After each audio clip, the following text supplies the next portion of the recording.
Here's a primary religious injunction. Treat the other person like you would like to be treated yourself. That does not mean be nice to other people. It does not mean sacrifice yourself excessively for other people. It means think about the other person as if they were you, and figure out how you can mutually interact to better both of you at the same time. You have to build yourself into the equation. It's an equation. It's not that others are more valuable. It's that we're all valuable. We're equally valuable. And then you think, well, how do you remind yourself of that? And the answer to that is through terror. Because terror is the genuine motivator. So they say, fear of God is the beginning of all wisdom. Well, what does that mean? Well, it means first that you don't get away with anything.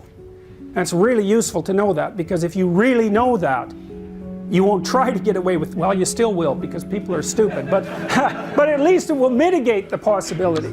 So here I'll tell you something that Jung said. This is quite profound, and it's, I think, the right answer to this question. So Jung believed, he was interested in the emergence of higher morality, something that the developmental psychologist Jean Piaget was also interested in. Piaget thought, we started out as individuals, then we learned to play games with other people, kids, children, learned how to play games with other children, and that made them social. So our society is a game. It's a giant game that we're all playing together voluntarily. And so children first learned how to play the game, and only later did they learn the rules of the game. They learned how to play the game first, and then learned the rules, how to speak the rules. And then at some point they realized that they were also creators of the rules. And so that's moral development on a continual, it's not a continuum, it's a fractured staircase upward. But Jung was interested in elements of moral action that were higher than that, and so he conceptualized it symbolically. So imagine this. He did this in the last book he wrote called Mysterium Conjunctionis. So imagine that you exist so that your conceptual structures and your emotions are in uneasy relationship with one another. So you're sort of a house divided amongst yourself. And so what you have to do is you have to put together your mind and your emotions so that they're working as a unit. And you do that in part by actually being forthright about what it is that you want for yourself and to other people, and to learn how to negotiate that, so that inner tension disappears. And so now you're a unified entity of emotion and thought. They're not conflicting with one another. And then what you do is you take that entity, which is still in some sense separate from your body, because you're not acting these out, and you bring those two together. And he thought about that as the psychological equivalent of the incarnation. It's integrated spirit integrating with the body. And what that means is that you take your emotions and motivations and capacity for thinking that are now one thing, and you act out those things. So you embody them in the world, and that's another thing that brings integrity. And then there was a step past that, and the step past that is to understand that there's no, so you have the integrated spirit, mind, and body in opposition to the world. And the next thing you do is realize that there is no opposition with the world. You're walking down the street. Bloor Street is a good example of this in Toronto, and there are decimated alcoholic schizophrenics littering the landscape, so to speak. You walk around them, you say, well, that's not me. It's like, yes, it is. It's you insofar as your tendency is to react in a negative way and to skirt the territory. It's a disturbance in your field of being. It's you. Now, you don't know what to do about it, and I wouldn't recommend that you do anything, because you'd probably just make it worse. It's a very big problem that's lying there on the sidewalk, and it may be well beyond your capacity to fix it. But insofar as it's a disturbance in your field of being, it's you. It's you. And all the problems that are in the world that you experience, they're you. And so you stop thinking about things in terms of an opposition between what's good for you and what's good for the world, because there's no difference. There's no difference between the two. And that doesn't mean that the pathway from what's good for you in your more limited domain to what's good for everyone is an easy one to compute. It's very, very difficult. But there is no technical difference between them. You know, so if I'm engaged in a psychotherapeutic dialogue with my clients, when I'm doing it properly, it's not like they're learning from me. It's that we're learning together, and every time I solve one of their problems or help them solve one of their problems, I help myself solve one of my problems. You know, because people bring into my sessions the terrible things that go wrong with people in life.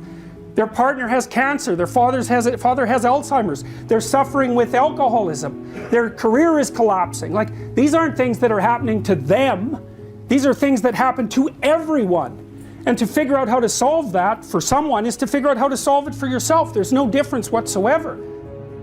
So then the terror thing emerges when you start to realize that those problems that you don't address, that are maybe magnified by your impulsive and foolishly self-centered and instrumental behavior, you're manipulating the world on behalf of your own narrow interests, those will come back to haunt you. And so it's a terrifying thing to think through. But once you think it through and understand it, then what happens is you're more afraid of acting selfishly than you are willing to do it. You think, oh, no, I'm not doing that. Why? Because I know all hell will break loose if I do that, and I'm not going there. And so the terror element is a huge one. It makes it fortifies your, because you can't just act properly. You don't have the moral fortitude for that. You can aim at the good and run from what's terrible. Then you're motivated. If you look at the most archaic of archetypal heroes, those heroes confront something that represents chaos. It's usually a monster that bears a treasure of some sort, and that's a symbolic representation of the class of all unexplored things, right? Because things that we have not yet explored are threatening and destructive, but also offer us infinite potential. But more elaborated hero stories, let's say, also reverse that and say that, well, there are times when the order has become so corrupt and rigid that free speech fragments it into its parts so that it can rejuvenate itself.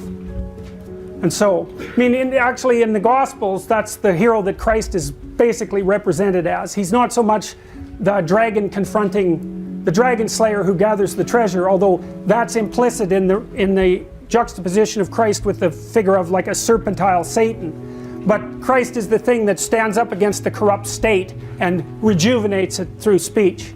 And so, technically speaking, free speech, the logos, is the thing that mediates between chaos and order.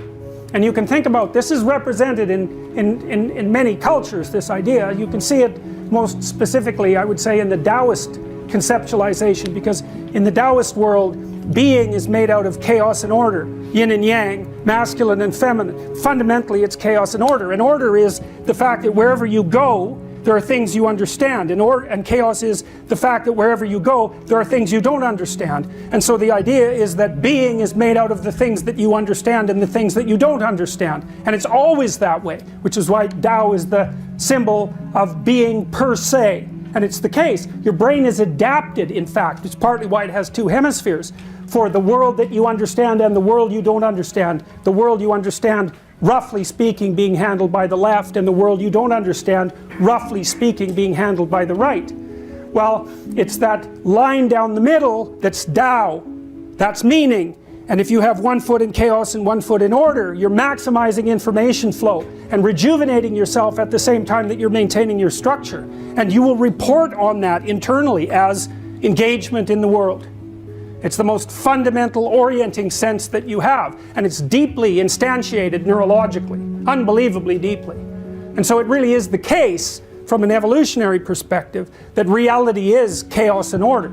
It's that to which you're adapted.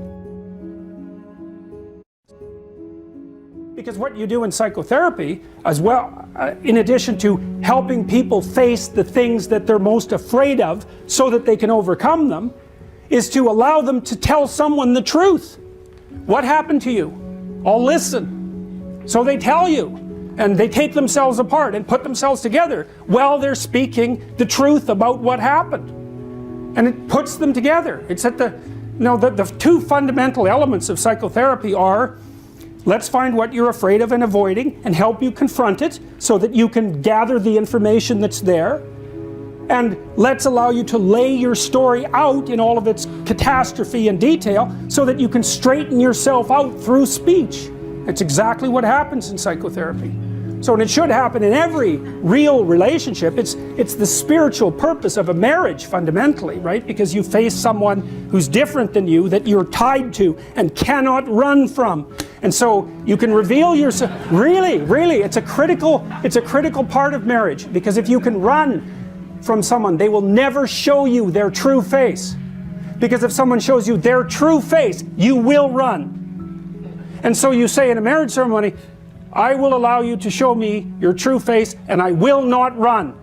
And unless you mean that, you'll never be married. You'll never understand what it means, and you'll never reap the benefits of it, which are practical, obviously, but also spiritual and psychological. There's a reason for the vow, but it has to be a vow, because otherwise you have a back door open, and you'll never really tell the person what you're like. And no bloody wonder, because really, who wants to know what you're like? Not even you, that's for sure.